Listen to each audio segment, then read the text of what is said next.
It's Wednesday, the 6th of May. I'm Mary-Claire Kerry-Jones. What's occurring, Cardiff?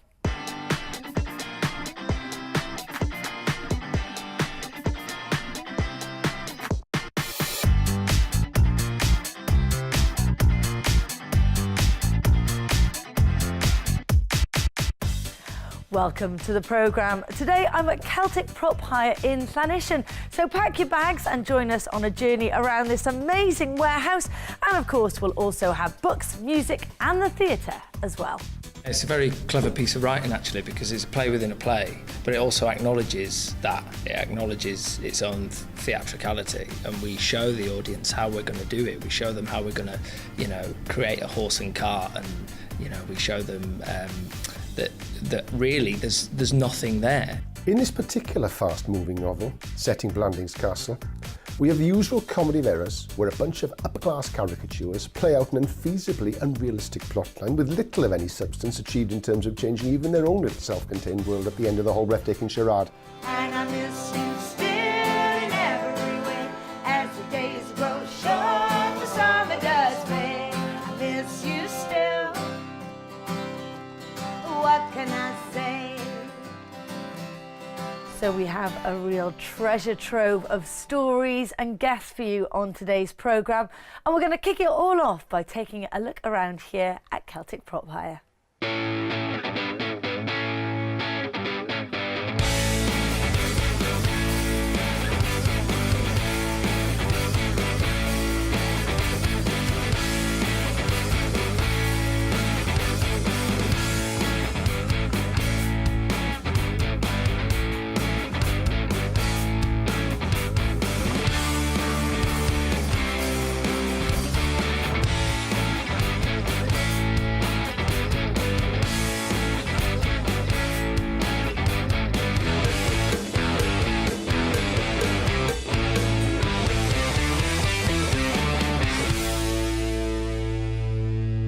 Well, I'm now joined by Sian, who is the owner and manager here at Celtic Prop Hire. Sian, lovely to meet you. This is such a treasure trove, isn't it? It's a great place to work. We have a lot of fun. How did it all come to be? How did you start it? Probably about 16 years ago now, there was a smaller prop hire company in Cardiff, and the lady running that wanted to sell up and move on. And that was the beginning of Celtic Prop Hire in this building. It's just expanded ever since. And everyone who works here has been in the film or TV industry? Pretty much everyone's got some experience of theatre or TV or film, and this sort of is just an extension of it, really. But it's not just the film industry that uses it, is it? Oh no, we get inquiries from wedding planners and even bride and grooms will come here and have a wander around.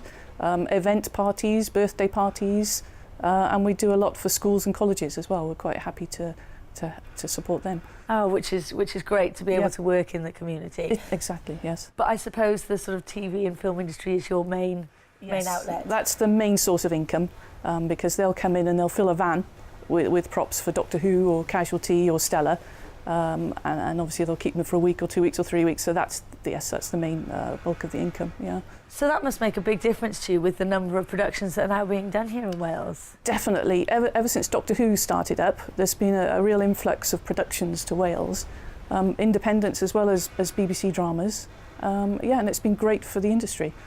Obviously, you've got so much stuff here. How do you remember everything you've got? It becomes a little bit like your home after a while, so you kind of know where everything is, unless it gets moved, and then you're a bit lost. But yes, we pretty much do know where everything is. Fantastic. And we're going to be looking at some of the props in more detail a little bit later on, aren't we? Yes, we are. Finding out how they're sourced and that sort of thing. Yes, we often try and find things if we're asked for them and we haven't got them. We'll try and source props as well. Fantastic. Well, we look forward to talking a bit more about that later. Sian, thank you so much for telling us about Celtic Prop Hire. That's a pleasure. And before we find out a bit more about the amazing things on offer here, we're going to pop over to the new theatre to find out about their latest production, which is The Woman in Black.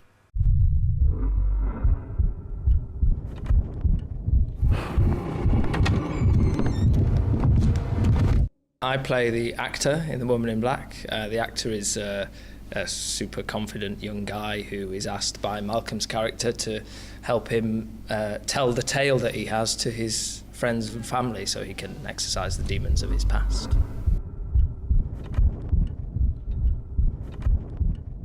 I'm Arthur Kipps, and 30 years ago I went through a terrible trauma. I was a young solicitor working in London, sent up to the remote part of the northeast coast of England to sort out the private papers of a recently deceased client of the company.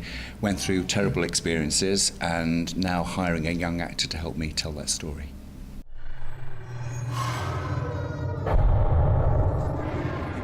It starts in a way probably audiences don't expect, because it's just the two of us on stage, and it turns out this is 30 years after the events, and I've written it all down what I went through 30 years ago. I'm now asking the character played by Matt to help me tell that story to my family and friends, as we mentioned.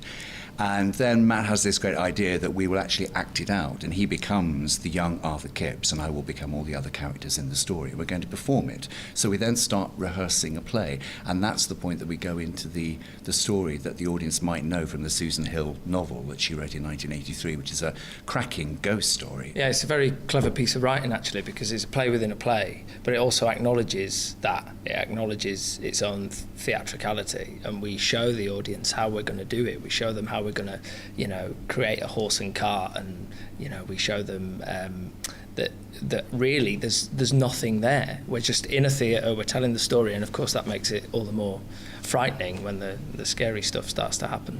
The audience is in the theatre where we are supposedly rehearsing this play, so it's a completely immersive experience. The reactions we get sort of range from gasps to screaming to muttering to a little bit of swearing we get every now and again, which keeps us on our toes. But yeah, generally speaking, people are terrified. And now, of course, it's got 25 years behind it of it, of its own reputation, and it certainly lives up to it. Do you think the idea behind The Woman in Black and the interest in it has changed since Daniel Radcliffe's film? I suppose that generated a fresh interest in it, because that was phenomenally successful, that film. The most successful British horror film for 20 years or something. And then they made a sequel, which of course came out this year. I think the takings in the West End went up, didn't it, when the film first came out, because people were suddenly aware of it again and wanted to come and see it and compare. I mean, our product is very different. I think people who maybe have seen the film but never read the book might be a little surprised when they come to see us. It's a very different format anyway, as we described, but also when Stephen Mallatrat adapted the novel, he was very faithful to the novel, whereas the film takes a few more liberties, I think. That promises to be a fantastic show, and we are going to stick with that slightly scary theme of that production now, because today I'm at Celtic Prop Hire and we've got some incredible props in front of us. Here to tell me a bit more about them is Natalie. Natalie, lovely to meet you. What are all these for? These are for a Welsh TV programme. It's called Parch.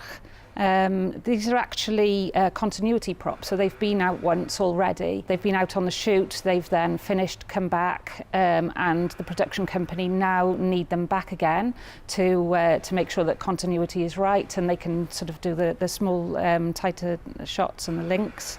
And so they've then requested all of the props from that particular scene. We've then gone and sourced them again, made sure that they can have them exactly otherwise, as you know, that people will be able to tell that they're not the same, same props. And then we write them up then, and they're out for hire for the week that they need the shoot.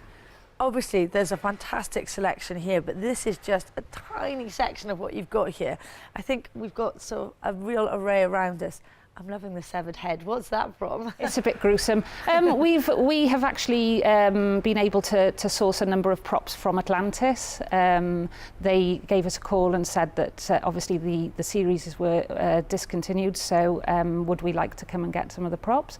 So we went down there and had a little look and filled up our van with as many props as we possibly could. So a lot of these, I mean, this is an archaeology shoot, so it's perfect for things like that. So it's fantastic. And then behind you, something totally different. We've got a giant lollipop stick. What sort of thing would that be used for? Oh, it can be used for parties, for TV if they've got fairgrounds, well, lots of different things, sweet shops, whatever. You sort of see different props, and you wonder how they're going to look in situ, but things like that are nice and bright, and they will stand out in the background. So you know, they're great.